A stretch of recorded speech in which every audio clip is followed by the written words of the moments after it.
Support WrestleTalk! Give us a subscribe. Thank you for being an awesome pledgehammer on Patreon. He is no jackass, Dano. Shawn Michaels teases an in-ring return. Bray Wyatt accepts a match for The Fiend, and Shane McMahon is the best of the world. No, not the best in the world, the best of the world.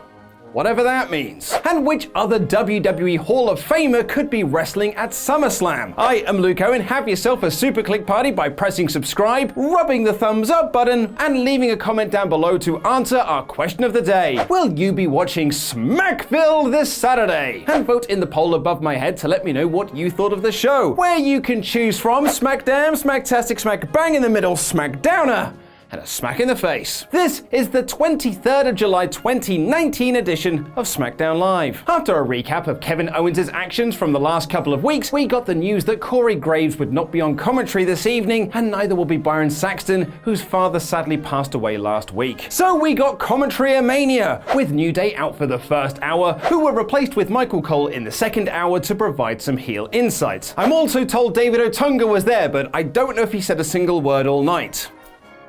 Be bland twice to let me know you're okay.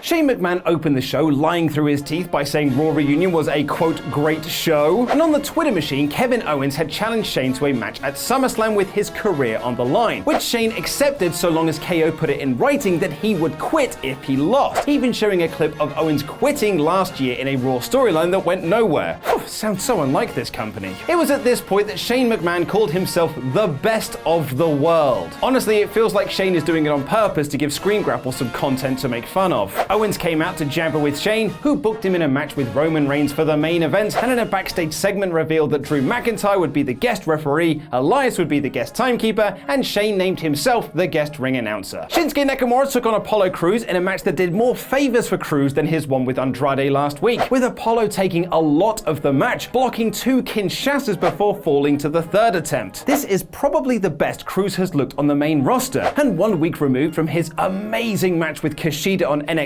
we could be turning an exciting corner for Crews. And with Nakamura taking him out after the match with another Kinshasa, could we be heading to a SummerSlam feud? Which is weird, as last week we were setting up Nakamura versus Ali. But then, Prince Ali, chatty as he was in a stairway, said he would rewrite his past and become champ. And by champ, he was referring to the WWE Championship and not the Intercontinental Championship, so I guess plans changed. Sonya Deville was surprised by Mandy Rose backstage, who said that she told Shane McMahon about the Iconics making fun of him, and now they've got a match against Peyton Royce and Billie Kay next week, where if they win, they'll get a women's tag title shot. Wait, did I miss something? Was this set up while I was away? What happened to them feuding with the Kabuki Warriors last week? Shawn Michaels was a guest on Miz TV, with New Day singing HBK's entrance music. I personally thought that Ollie Davis did it better. Eat your hearts out, girls! Dolph Ziggler then came out, "Why are you still here?" and told Michaels that his match at Crown Jewel was embarrassing. I mean, he's not wrong. HBK agreed with him, but said the one thing more embarrassing than that match was Dolph going through an entire career and only being called a second-rate Shawn Michaels. Miz got in Dolph's face and told him to do something, with Ziggy laying out Miz with a punch and Michaels with a super kick. With Michaels admitting that his return to the ring was embarrassing, could this mean that HBK wants to get back into the ring and show he can still go? Or is it just going to lead to Dolph versus Miz with Shawn in Miz's corner? Look, I like all 3 guys, but it's hard to get invested in a feud where the heel lost at the last pay-per-view in a matter of seconds and hasn't won anything since coming back. Charlotte Flair was set to have a first-time ever match with Ember Moon, which on paper sounds like an amazing match, but sadly it was over in less than a minute when Bayley distracted Flair and Moon rolled her up. So the total women's wrestling on Raw and SmackDown this week was 44 seconds.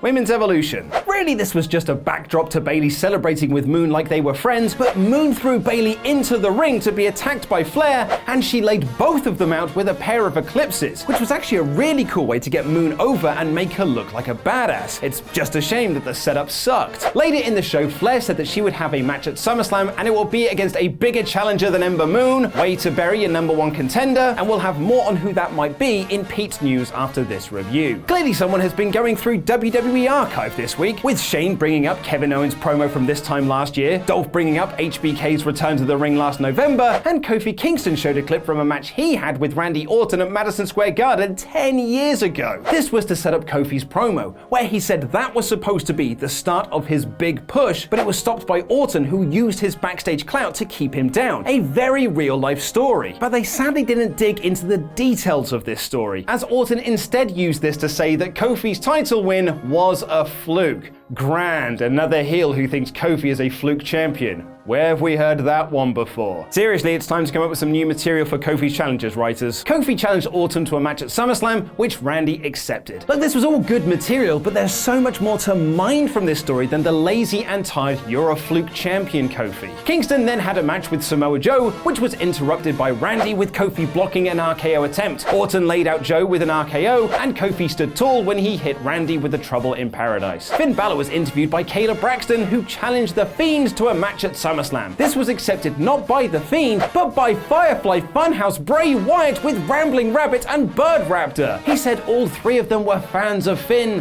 but The Fiend isn't. And while Finn is an extraordinary man, The Fiend is no man. You just have to let him in. This was so cool. I love how The Fiend is the wrestling part of Bray's fractured personality, but we're still getting the Firefly Funhouse promos to do all of the talking. It's so unique to Bray and sets him apart from everyone else on the roster. This is easily the best thing in WWE right now. And in the main event, Kofi Kingston and Roman Reigns were set to have a match with Drew McIntyre as the special guest referee, Elias as the guest timekeeper, and Shane as the guest announcer. But it broke down quickly into the babyfaces sending the heels packing and Owens giving Shane a couple of stunners. Apart from the rather damp ending to the show and the lack of women's wrestling, this was another strong episode of SmackDown Live. I don't know if this is Bischoff influence, as it's been reported he won't have any creative input, and Bischoff himself has said that it would be a few weeks before anything changes. But if this is an Eric show, then I have got high hopes going forward. The in-ring action was so-so, but the promo work was on point and it did get me hyped for SummerSlam. This week's SmackDown Live is smacktastic. And now over to Pete with the news. Great review, Luke.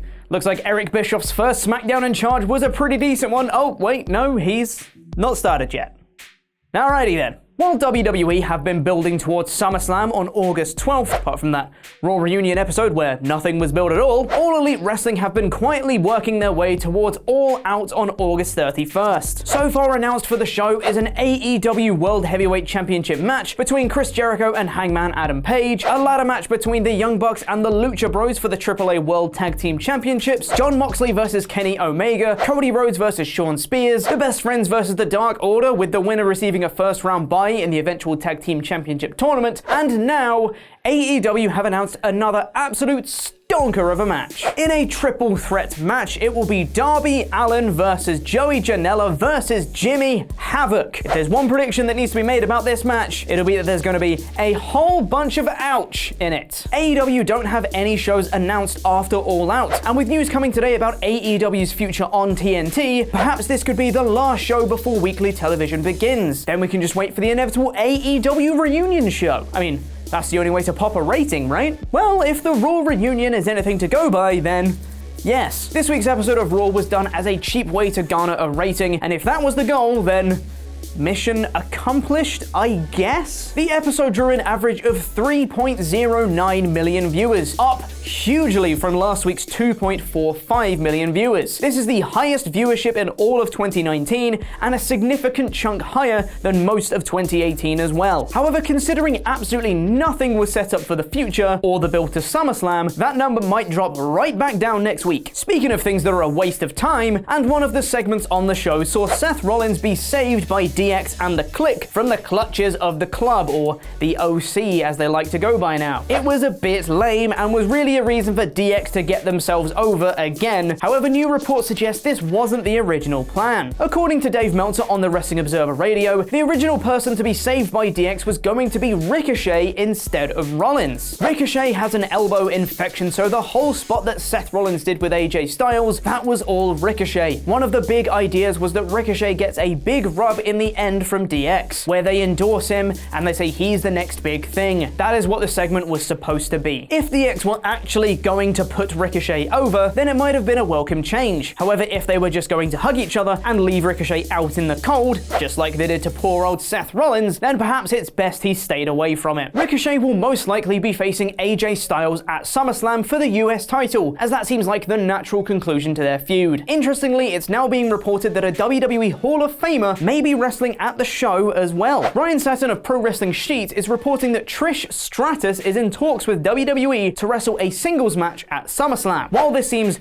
a bit random, considering SummerSlam takes place in her hometown of Toronto, this makes a bit more sense. The teasers of it seem to begin on last night's episode of Smackdown, where Charlotte Flair ranted about being left off the SummerSlam card and said she would show why she's the greatest female superstar of all time, and said her SummerSlam opponent will be better than Ember Moon. Way to put over your #1 contender for the SmackDown Women's Championship. These seem like some pretty on-the-nose teasers for a Trish Stratus return, so this report may well turn out to be correct. So this match will be the 37th match for SummerSlam? Awesome. Can't wait. Nintendo is getting sued over some Joy-Con controversy. Ollie and Laurie break down all the details on today's Screenstalker episode, so press the video to my right to be taken there right now. Before you go though, press the thumbs up, subscribe and bell icon to enable notifications, and leave us a comment to let us know what you thought of SmackDown. A special thank you to our pledge hammers on Patreon, some of whom you can see scrolling below me right now. I've been Pete Quinnell, and that was wrestling.